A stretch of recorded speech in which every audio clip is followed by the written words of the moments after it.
जहां से छप रहा है, जहां से बन रहा है, वहीं पे लीक हो जा रहा है।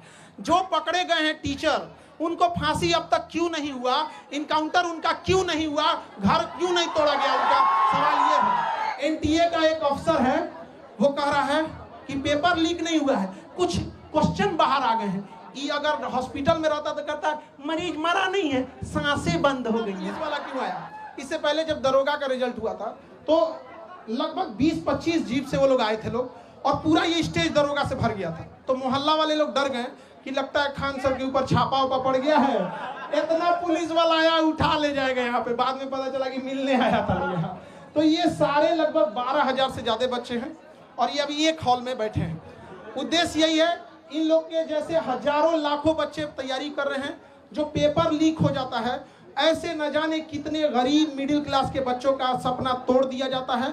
और शायद अगर ईमानदारी से परीक्षा नहीं होती तो यहाँ ये लोग नहीं बैठ पाते, केवल अमीर लोग बैठे रहते। लेकिन यहाँ कोई भी ऐसा नहीं होगा, सब मिडिल क्लास गरीब घर के बच्चे होंगे।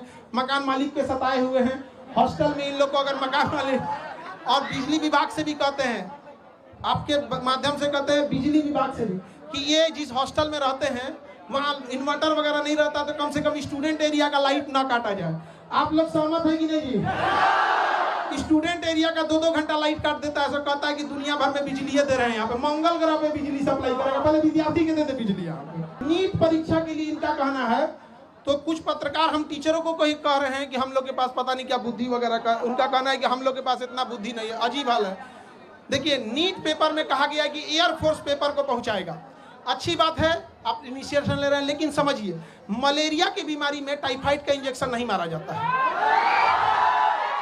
नीट पेपर परीक्षा, पेपर पहुंचने की समस्या नहीं थी कि एयरफोर्स का हम यूज कर रहे हैं, समस्या थी जहां से छप रहा है, जहां से बन रहा है, वहीं पे लीक हो जा रहा है।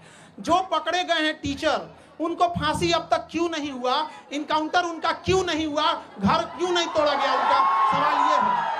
आप में से बताइए, इतने लोग, ये सब सिलेक्टेड पुलिस वाले हैं यहाँ पर, इन सब से कहते हैं पेपर लीक करने वालों को बकसना चाहिए जी, किसी को नहीं बकसना चाहिए यहाँ पर। और अगेन सरकार प्रयास कर रही है, एयरफोर्स भी इसमें ला रही है, बट समझिए ध्यान से, एयरफोर्स क्या करेगी? पेपर तो नहीं छापेगी, एयरफोर्स ट्रांसपोर्टेशन का काम करेगी, हेलीकॉप्टर से ड्रॉप कर देगी। लेकिन जहां से छप रहा है उन बेईमानों को जब तक सजा नहीं देंगे, ऐसे ही गरीब घर के बच्चों का हक मारा जाएगा। और जब तक हम लोग हैं, हम लोग के पास एक ही शिकायत रहती है गवर्नमेंट से कि भैया पेपर तो ईमानदारी से ले लो यार, हम आपसे क्या मांग रहे हैं। ये बच्चे कुछ नहीं मांगते, ईमानदारी से पेपर मांगते हैं, अगर परीक्षा टाइम से हो।